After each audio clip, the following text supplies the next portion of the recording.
Hello everyone, my name is Praveen Singh. मैं आपके लिए आज से इंटरमीडिएट क्लास का गणित स्टार्ट कर रहा हूं, जिसमें हम सारे चैप्टरों को क्रमानुसार पढ़ेंगे। प्रत्येक चीज़ का इंट्रो दिया जाएगा, हर चैप्टर के बारे में डिटेल में बताया जाएगा, उसके बाद में सारी एक्सरसाइज कराई जाएंगी। तो इसी क्रम में सबसे पहला चैप्टर है हमारा संबंध तथा फलन। तो सबसे पहले मैं आपको संबंध तथा फलन के बारे में बताऊंगा कि ये होता क्या है। उसके बाद में इसकी एक्सरसाइज के क्वेश्चन किए जाएंगे।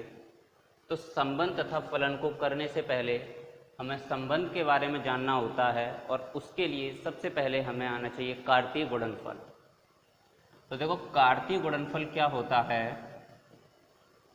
जैसे मान लीजिए हमें दो सेट दिए गए हों, एक सेट हो 1 2 3 4 और दूसरा सेट दिया है हमें b बराबर 5 6 7 8।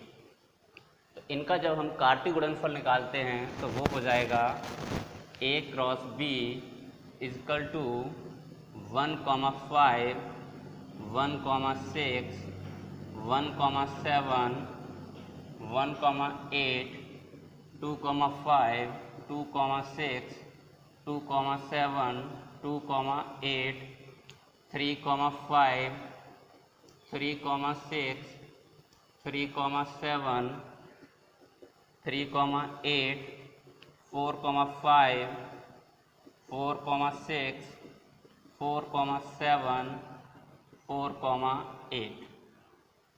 ये होता है हमारा कोई भी दो सेट दिए गए हों उनका कार्तीय गुणनफल।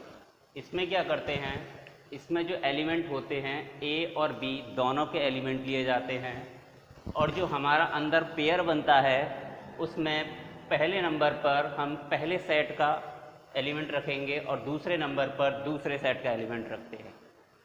इन सेटों में जो हमारे एलिमेंट दिए होते हैं इनको हम ऑर्डर्ड पेयर बोलते हैं, यानी कि क्रमित युग्म।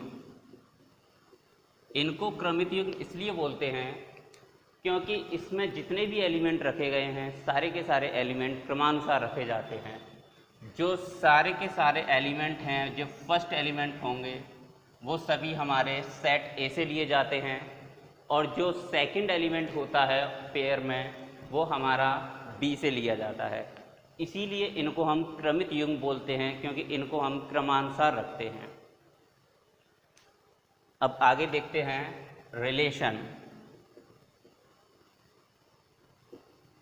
Relation from set A to B, यानी कि सेट ए से बी का संबंध।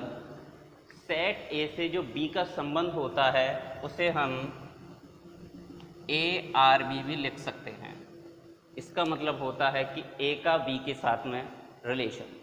तो जो रिलेशन होता है वो क्या होता है कि जो हमारे कार्तीय गुणनफल के जो ऑर्डर्ड पेयर होते हैं उन्हीं में से कुछ एलिमेंट होते हैं और उनको एक विशेष क्वालिटी के साथ अलग रख लिया जाता है, उसी को हम रिलेशन कहते हैं।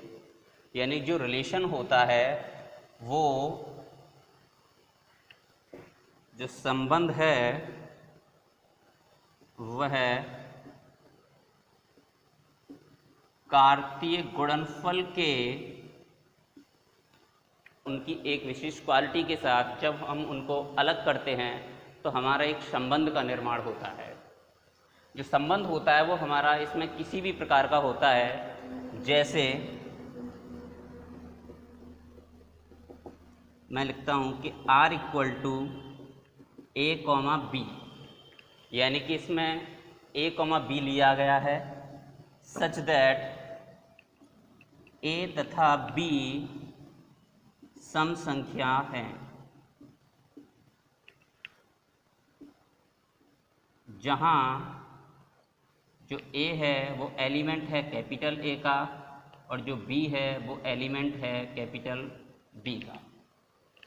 इसमें जो हमारे एलिमेंट आएंगे वो आएंगे R इक्वल टू 2, 6,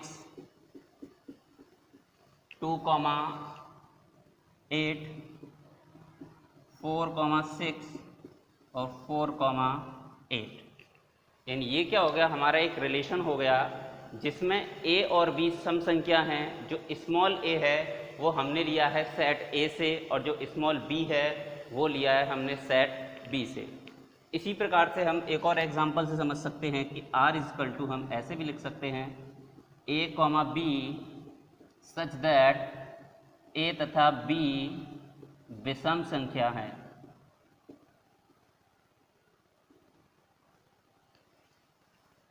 जहाँ स्मॉल ए एलिमेंट है कैपिटल ए का और स्मॉल बी एलिमेंट है कैपिटल बी का। तो यहाँ से जो R इक्वल टू होगा वो हो जाएगा हमारा 1,5, 1,7, 3,5 और 3,7। जब हम इनके रिलेशन की बात करेंगे तो पहले वाले में जो हमारे ऑर्डर्ड पेयर दिए गए हैं उनमें जो एलिमेंट हैं वो सारे की सारी सम संख्याएं हैं। जो पहला एलिमेंट है सभी ऑर्डर्ड पेयर का वो हमारा सेट ए से लिया गया है, और जो दूसरा है वो सेट बी से लिया गया है। यही हमारा सेट ए से बी तक जो रिलेशन की बात करेंगे तो पहले वाले में जो हमारे ऑर्डर्ड पेयर दिए गए हैं उनमें जो एलिमेंट हैं वो सारी की सारी सम संख्याएं हैं। जो पहला एलिमेंट है सभी ऑर्डर पेयर का वो हमारा सेट ए से लिया गया है, और जो दूसरा है वो सेट बी से लिया गया है। यही हमारा सेट ए से बी तक जो रिलेशन होता है वो कहलाता है। अब देखिए हम बताते हैं कि जो एक कार्तीय गुणनफल दिया हो उसमें कितने रिलेशन यानी कितने संबंध बनाए जा सकते हैं।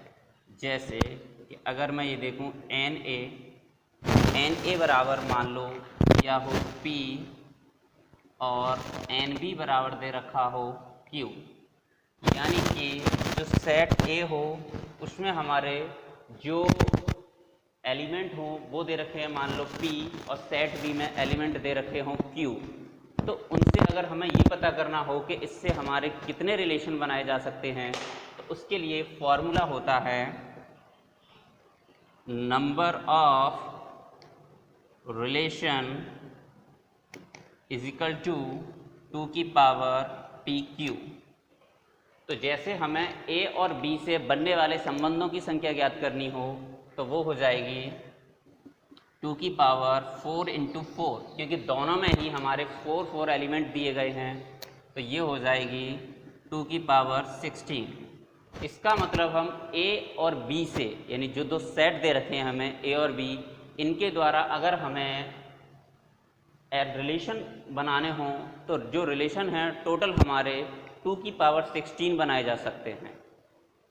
तो अब आगे देखते हैं हम फंक्शन जो रिलेशन है उसको पढ़ेंगे, साथ के साथ में हम थोड़ा बहुत फंक्शन के बारे में नॉलेज प्राप्त कर लेते हैं कि फंक्शन क्या होते हैं। तो function from A to B, यानी इसे हम ऐसे भी लिख सकते हैं f such that A to B, यानी कि हमारा A से लेकर B तक जो फंक्शन क्या होता है, यानी कि जो फलन है वो हमें सेट A और सेट B में ज्ञात करना है। तो उसके लिए हमें क्या करना होता है कि जो हमारे ऑर्डर्ड पेयर दिए गए होते हैं उन्हीं में से ही हम एक फंक्शन का निर्माण करते हैं। जिस फलन होता है वो क्रमित युग्मों का एक समूह होता है। फलन होता है हमारा वो एक क्रमित युग्मों का समूह होता है, और इसके क्रमित युग्मों में जो पहला वाला एलिमेंट होता है वो कभी भी रिपीट नहीं होता। यानी कि जो सेकंड एलिमेंट होता है वो रिपीट हो सकता है, लेकिन फलन के अंदर कभी भी जो पहला वाला एलिमेंट है वो रिपीट नहीं होगा। जैसे फलन क्रमित युग्मों का एक समूह होता है तथा इसमें क्रमित युग्म का प्रथम अवयव दोबारा नहीं आता। जैसे हमें एक फंक्शन दिया हो, मान लो f a टू b और f बराबर दे रखा हो a comma b such that a is equal to b plus 5, sorry b equal to दिया हो a प्लस 5। तो इसमें क्या करेंगे, जो हमारा फंक्शन बनेगा उसके जो एलिमेंट आएंगे वो आएंगे, देखो b इक्वल टू दिया है हमें a प्लस 5, यानी कि जो a के एलिमेंट है उसमें हम 5 जोड़कर b के एलिमेंट प्राप्त कर सकते हैं। जैसे 1, तो 1 के साथ आ जाएगा हमारा 6, 2 के साथ आ जाएगा 7, 3 के साथ आएगा 8 और 4 के साथ आएगा 9। लेकिन जो हमारा 9 है वो सेट बी में नहीं दिया गया है, तो इसीलिए हम इसको इसमें नहीं रख सकते। तो इस प्रकार से हम फलनों का निर्माण करते हैं और फलन के अंदर जो पहला एलिमेंट होता है वो कभी भी रिपीट नहीं होता, लेकिन दूसरा एलिमेंट हमारा रिपीट हो सकता है।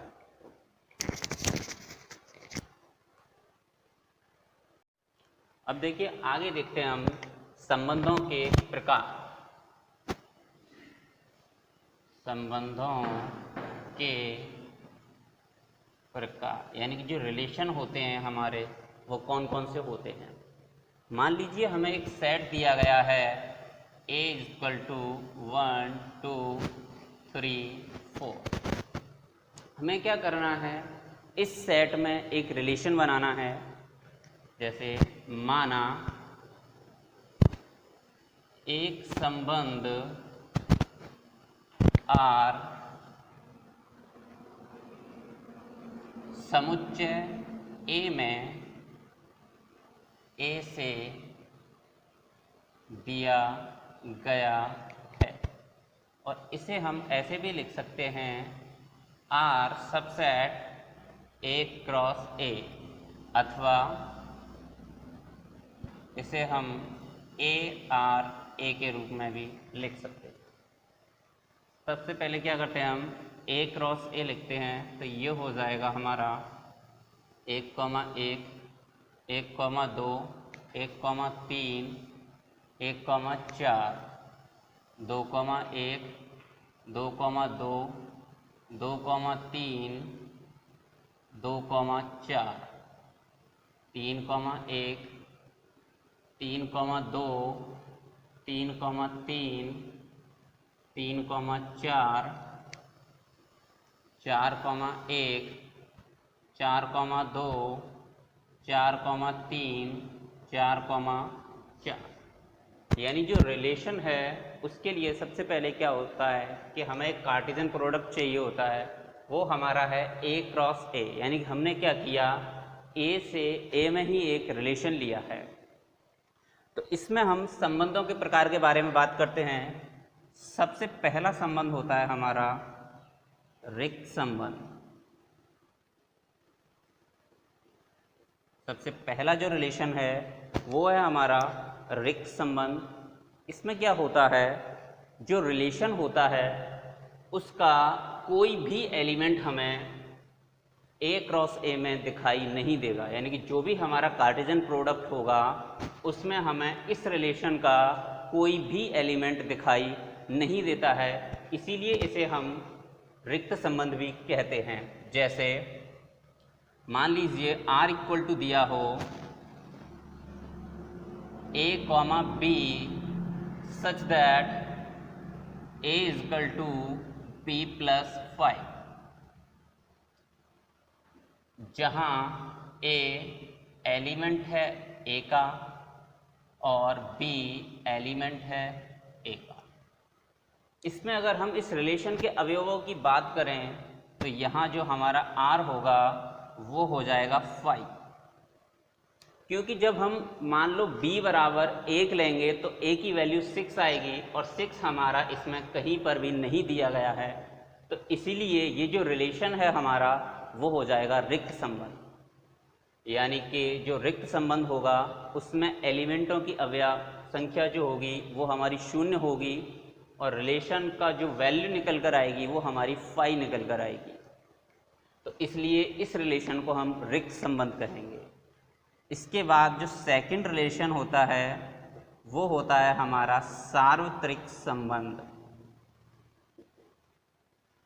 या इसे हम यूनिवर्सल रिलेशन भी कहते हैं।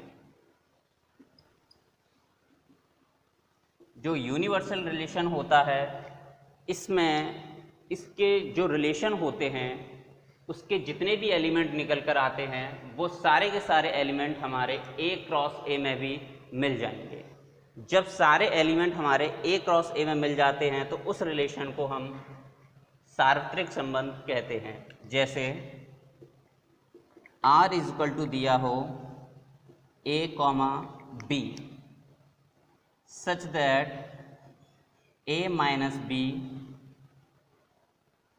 ग्रेटर देन इक्वल टू 0, यानी कि हमें क्या करना है कि A माइनस B का जो मान निकालना है उसके बाद इसका मापांक निकालकर जो वैल्यू होगी वो हमारी क्या होगी 0 से बड़ी होगी। जहाँ A एलिमेंट होगा A का और B एलिमेंट होगा B का। यहाँ पर हमारे जो कैपिटल A और कैपिटल B हैं वो कुछ भी हो सकते हैं, यानी कि सेट A कुछ भी हो सकता है, सेट B भी कुछ भी हो सकता है, लेकिन यहाँ से जो हमारी वैल्यू निकल कर आएगी वो हमेशा इन्हीं में से निकल कर आएगी। क्योंकि अगर मान लो हम एक और एक का डिफरेंस करेंगे, कुछ भी करें, तो सारी की सारी जो वैल्यू हो हमारी वो A क्रॉस A में ही मिल जाएंगी। यानी कि कहने का मतलब है अगर R is equal to A cross A के बराबर आ जाएगा तो उस रिलेशन को हम यूनिवर्सल रिलेशन कहेंगे।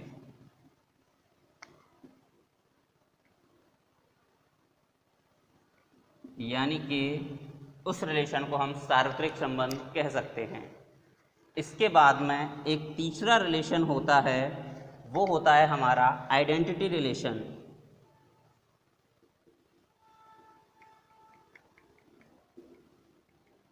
यानी कि इसे हम तत्समक संबंध कहते हैं। इस रिलेशन में क्या होता है, इस रिलेशन में जो हमारे एलिमेंट आएंगे वो इस प्रकार से आएंगे, जैसे R इजकल टू दिया हो A, A such that A element हो A का। यानी कि जो हमारे एलिमेंट होंगे इसमें वो कुछ सारे के सारे डबलेट होंगे, यानी कि सेम एक जैसे ही होंगे। R बराबर जैसे यहाँ से निकलेगा 1, 1, 2, 2, 3, 3, इस प्रकार के एलिमेंट इसमें आएंगे। यानी कि जिसमें डबलेट्स आएंगे वो सारे के सारे रिलेशन हमारे आइडेंटिटी रिलेशन कहलाएंगे। जो अगला रिलेशन है हमारा वो है हमारा स्वतुल्य संबंध, यानी कि रिफ्लेक्सिव रिलेशन।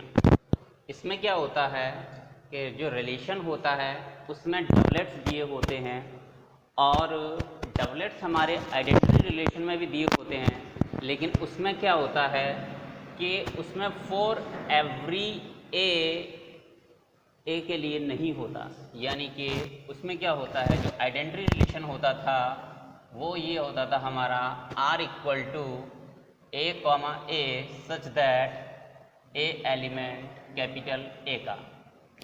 लेकिन यहाँ पर क्या है हमारा फॉर एवरी A के लिए होता है, यानी कि जो A में हमारे जितने भी एलिमेंट दिए गए हैं उन सब के डबलेट्स आने चाहिए, तब जाकर जो रिलेशन होगा वो हमारा स्वतुल्य संबंध यानी कि रिफ्लेक्सिव रिलेशन हो जाएगा।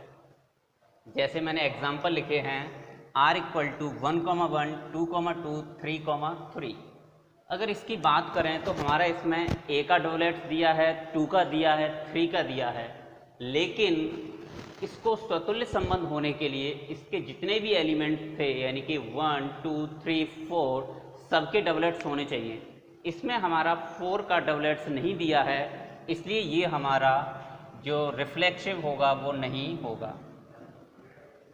अगर बात करें दूसरे रिलेशन की तो इसमें दिया है 1,1, 2,2, 3,3, 4,4, यानी कि इसमें 1 का भी डबलेट दिया है, 2 का भी दिया गया है, 3 का भी दिया गया है और 4 का भी दिया गया है। तो अगर इसकी बात की जाए तो ये हमारा रिफ्लेक्सिव रिलेशन हो जाएगा, क्योंकि इसमें जो ए के सारे एलिमेंट थे उन सबके डबलेट्स दिए गए थे, इसलिए इसका जो रिलेशन है वो हमारा स्वतुल्य संबंध यानी कि रिफ्लेक्सिव रिलेशन हो जाएगा।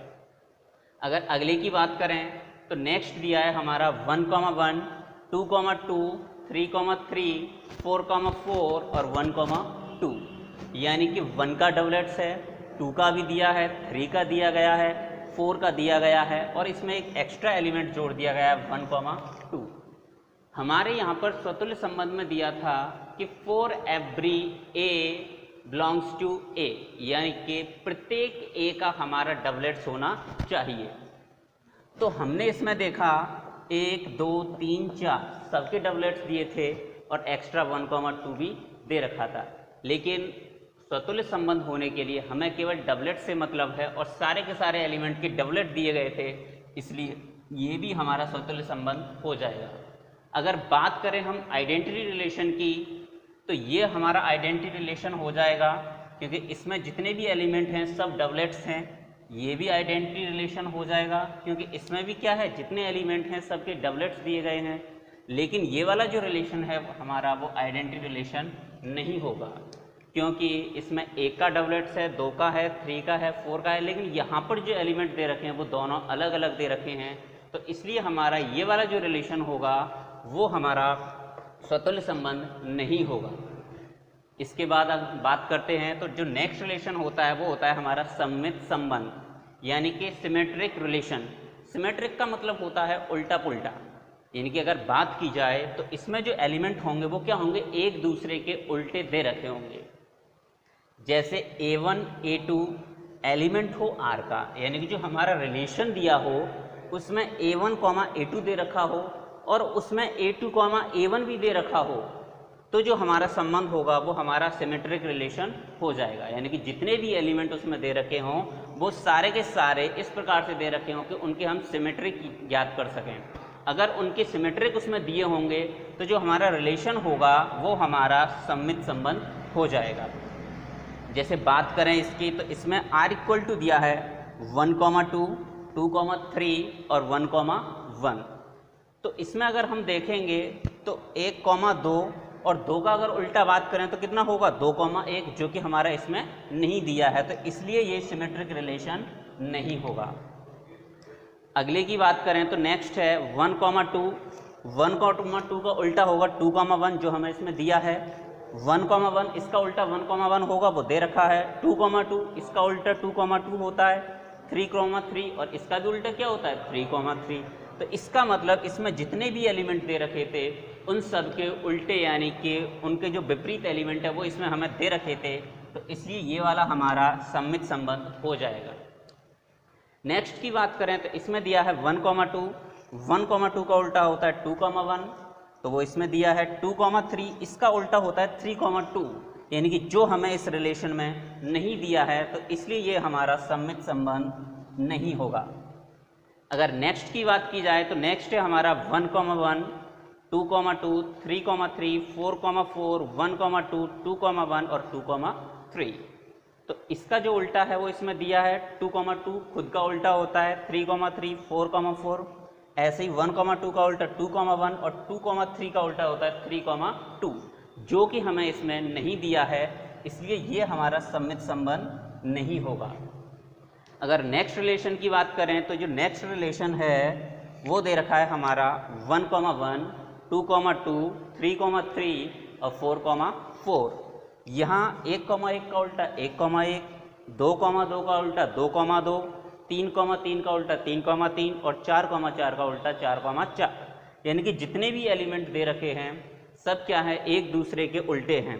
अगर 1,1 को अगर हम इनके स्थान पलटते हैं तब भी यही आएगा, 2,2 का भी यही होगा, 3,3 का भी, 4,4 का भी। इसका मतलब ये जो रिलेशन है वो हमारा सममित संबंध हो जाएगा। अगर इन्हीं संबंधों में हम स्वतुल्य संबंध भी देखना चाहें तो वो भी चेक कर सकते हैं। देखो पहले के लिए 1,2, 2,3, 1,1, तो केवल एक एलिमेंट का डबलेट दे रखा है। इसका मतलब ये स्वतुल्य संबंध की अगर हम बात करें तो पहला वाला स्वतुल्य संबंध नहीं होगा। अगर दूसरे में देखेंगे तो 1 का डबलेट है, 2 का है, 3 का है, लेकिन 4 का डबलेट्स नहीं दिया है, तो इसलिए ये वाला भी हमारा स्वतुल्य संबंध नहीं होगा। अगर थर्ड की बात करें तो इसमें हमारा 1 का डबलेट्स है, 2 का है, 3 का है, लेकिन 4 का नहीं दिया है, तो इसका मतलब ये वाला भी हमारा स्वतुल्य संबंध नहीं होगा। अगर नेक्स्ट की बात करें तो 1 का डबलेट्स है, 2 का है, 3 का है, 4 का भी है, इसका मतलब ये हमारा स्वतुल्य संबंध हो जाएगा। बाकी के जितने भी एलिमेंट हैं उनसे कोई फ़र्क नहीं पड़ता, बस जो ए में एलिमेंट दिए गए हों अगर उनके डबलेट्स दे रखे होंगे तो जो रिलेशन होगा वो हमारा स्वतुल्य संबंध हो जाएगा। नेक्स्ट की बात करें, 1 का डबलेट है, 2 का है, 3 का है, 4 का है, यानी कि यहाँ पर हमारा ये स्वतुल्य भी होगा और सममित भी हो जाएगा। अगर हम सममित संबंध के बारे में बात करें तो इसके लिए हम एक चीज़ और कह सकते हैं, जैसे कोई भी रिलेशन दिया हो, अगर उस रिलेशन का हम प्रतिलोम ज्ञात करें, अगर उस रिलेशन का प्रतिलोम स्वयं वही रिलेशन आ जाए तो ये समझ लो कि वो जो रिलेशन है हमारा सममित संबंध हो जाएगा।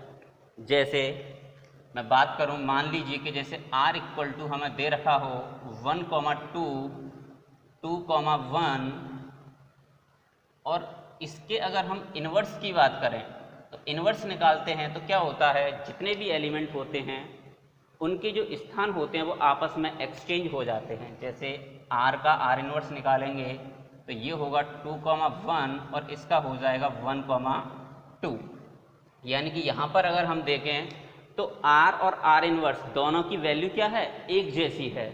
इसका मतलब ये जो रिलेशन है हमारा वो हमारा सममित संबंध हो जाएगा। अगर इन्हीं चीज़ों को हम इसमें भी देखना चाहें तो यहाँ पर भी हम चेक कर सकते हैं। जैसे कि अगर मुझे ये वाला चेक करना होता 1,2, इसका अगर इस वाले का अगर हम प्रतिलोम निकालें तो r इन्वर्स यहाँ से निकलता 2,1, 1,2, 1,1, 2,2, 3,3, और अगर इसको और इसको दोनों को जब देखेंगे तो दोनों के जो मान हैं, यानी कि दोनों में जितने भी एलिमेंट हैं वो सारे के सारे एलिमेंट हमारे एक जैसे हैं। जैसे कि 2,1, 2,1, 1,2, 1,2, 1,1, 1,1, 2,2, 2,2, 3,3, 3,3, यानी कि ये जो हमारे एलिमेंट हैं वो एक जैसे मिल रहे हैं, तो इसलिए ये वाला जो रिलेशन है हमारा वो कैसा रिलेशन हो गया था, सममित संबंध। जो हमारा नेक्स्ट रिलेशन है वो है संक्रमक संबंध, यानी कि ट्रांजिटिव रिलेशन। इसमें क्या होता है, जैसे कि रिलेशन में कोई एलिमेंट दिया हो a, b, अगर दूसरा एलिमेंट हमें b, c दे रखा हो, यानी कि इसका जो लास्ट एलिमेंट है वो दूसरे एलिमेंट के फर्स्ट एलिमेंट से मिल जाएगा, तो क्या होगा, हमारा a, c भी उस रिलेशन में मिल जाएगा। अगर a, c हमें उस रिलेशन में मिल गया तो जो रिलेशन है हमारा वो संक्रमक संबंध हो जाएगा।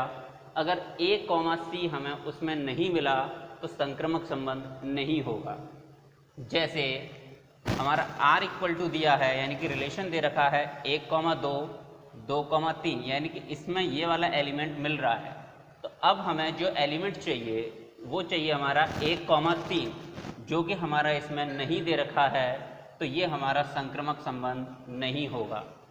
अगर इसकी बात करें तो इसमें दिया है 1,2, 2,1, यानी कि दोनों में इसका लास्ट एलिमेंट और इसका फर्स्ट एलिमेंट मिल रहा है, तो यहाँ बचा 1,1 जो हमारा इसमें है।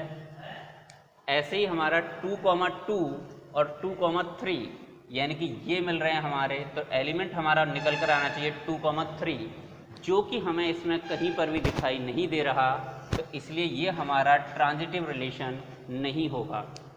अगर इसकी बात करें तो इसमें 1,2, 2,1, तो यहाँ से निकलता है हमारा 1,1, जो कि हमें इसमें दे रखा है, तो ये हमारा। इसी प्रकार से 2,3, 2,2, अगर देखो इसको और इसको देखें तो इसका लास्ट एलिमेंट और इसका फर्स्ट एलिमेंट मिल जाएगा, यहाँ से हमें 2,3 भी मिल रहा है, तो इसका मतलब ये जो रिलेशन है हमारा वो ट्रांजिटिव रिलेशन यानी कि संक्रमक संबंध हो जाएगा। अगर नेक्स्ट की बात करें तो नेक्स्ट है 1,1, 2,2, 3,3, 4,4, 1,2 तो और 2,1। यहाँ से देखें तो ये दोनों एक जैसे हैं, तो 1,1 निकल कर आता है जो कि हमें इसमें मिल जाएगा। ऐसे ही यहाँ पर दिया है हमारा 2,3, अगर यहाँ से देखें तो इसका लास्ट और इसका फर्स्ट दोनों एक जैसे मिल रहे हैं, तो यहाँ से 2 और 3 निकल कर आएगा, यानी कि एलिमेंट हमारा बनना चाहिए 2,3 जो कि यहाँ पर है, तो इसलिए ये हमारा ट्रांजिटिव रिलेशन हो जाएगा।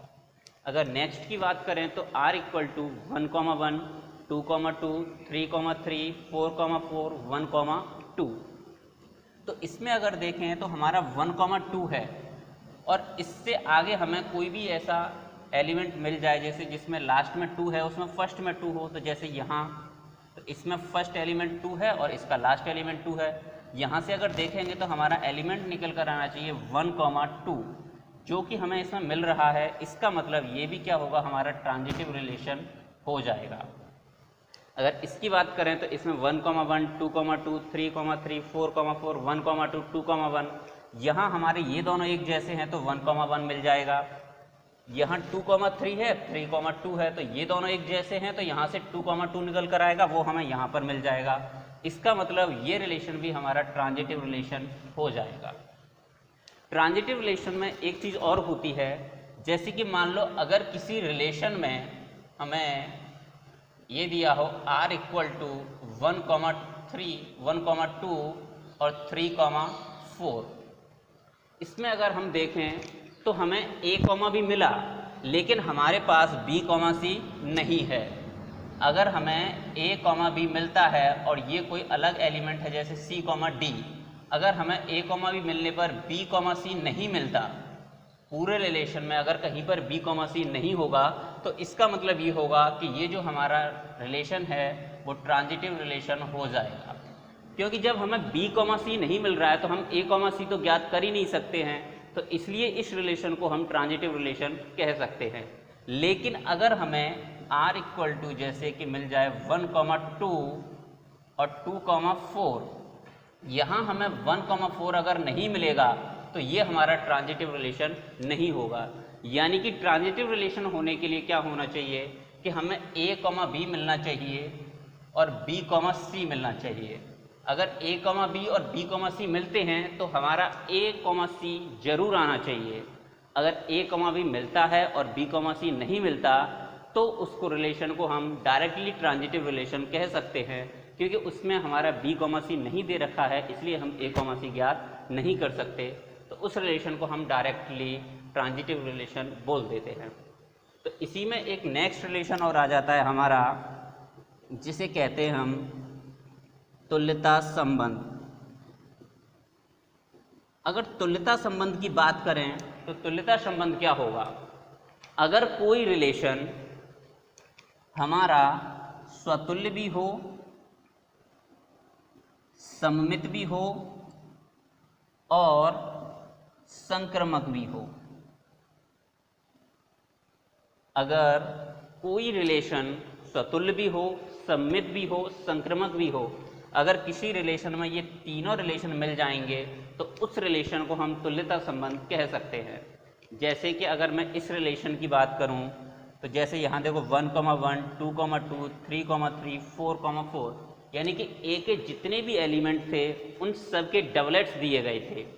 अगर इनके उल्टे की बात करें तो 1,1 का उल्टा 1,1, 2,2 का 2, 3,3 का 3,3, 4,4 का 4,4, 1,2 का उल्टा 2,1, 2,3 का उल्टा 3,2।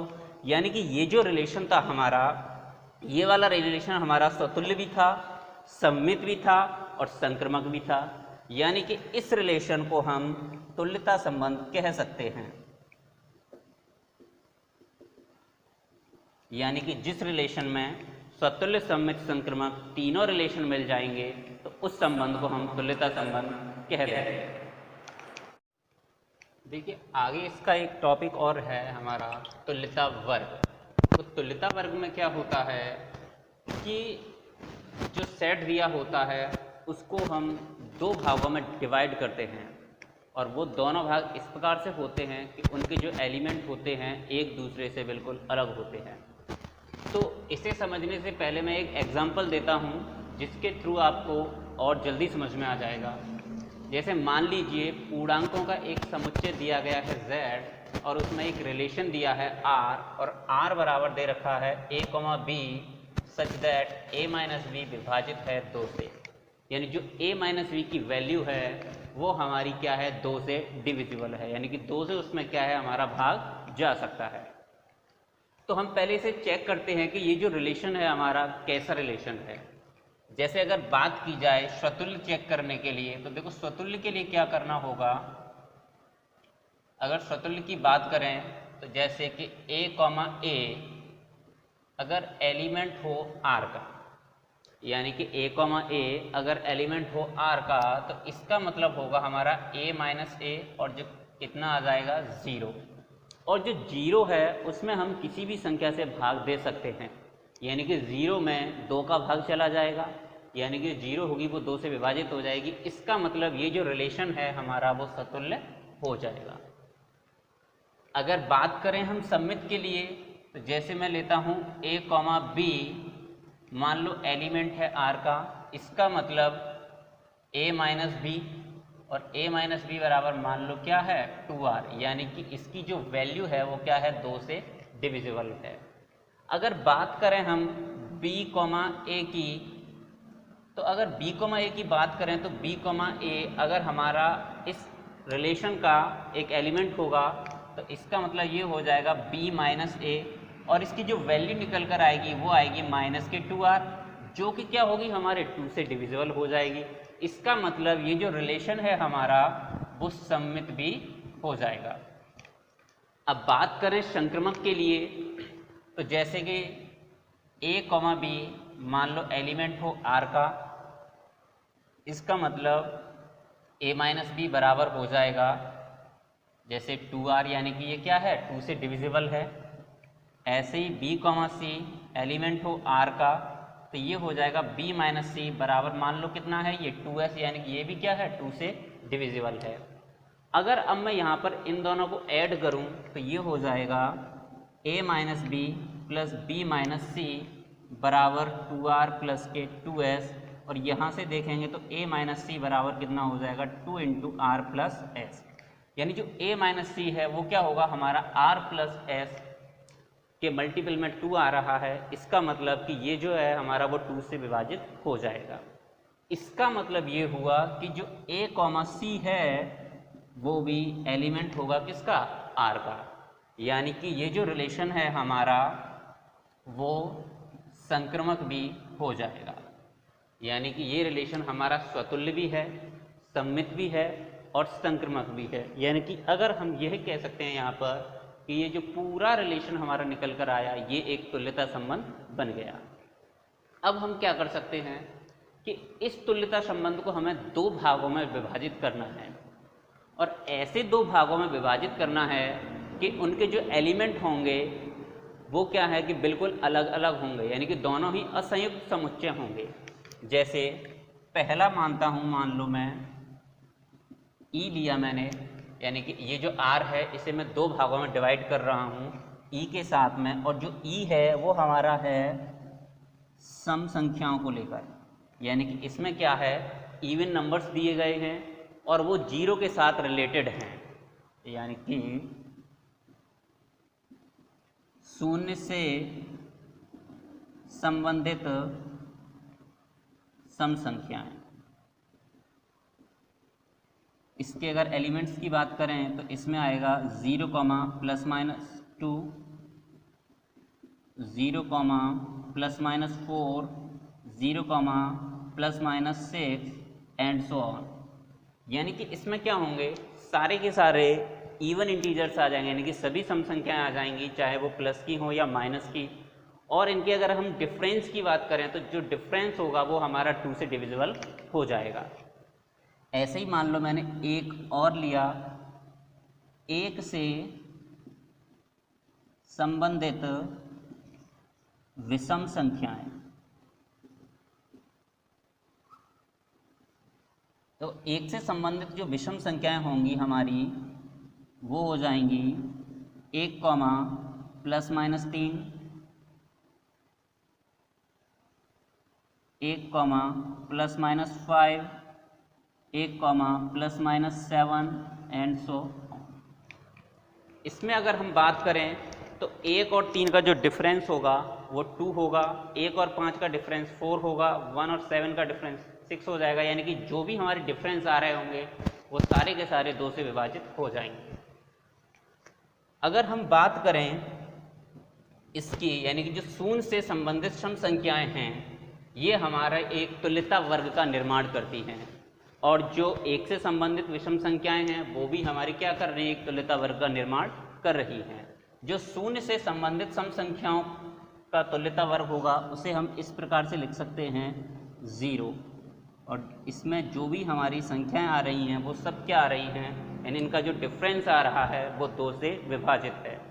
और ये वाला जो है जो एक से संबंधित तुल्यता वर्ग है उसे हम इस प्रकार से लिख सकते हैं, और इसमें भी जो भी हमारी संख्याएं आ रही हैं यानी कि जो डिफरेंस आ रहा है इनका वो भी क्या आ रहा है, हमारा सम संख्या आ रहा है।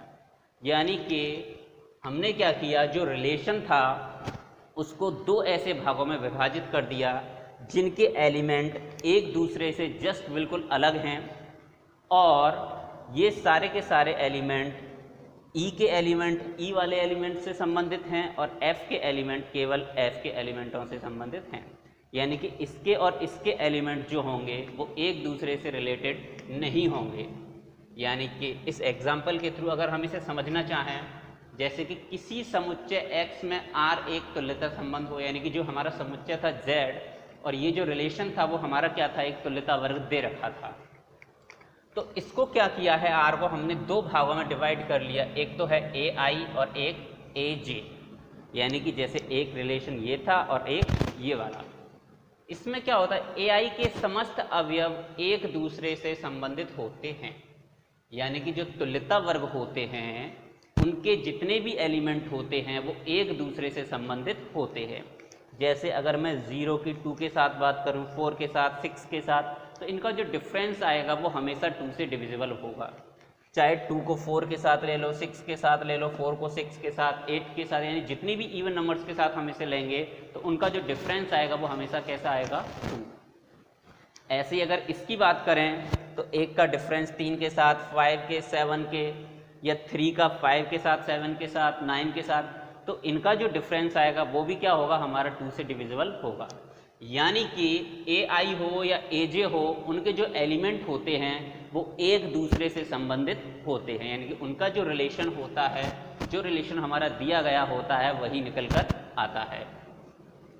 सेकंड पॉइंट की बात करें तो सेकंड पॉइंट में AI का कोई भी अवयव AJ के किसी भी अवयव से संबंधित नहीं होता।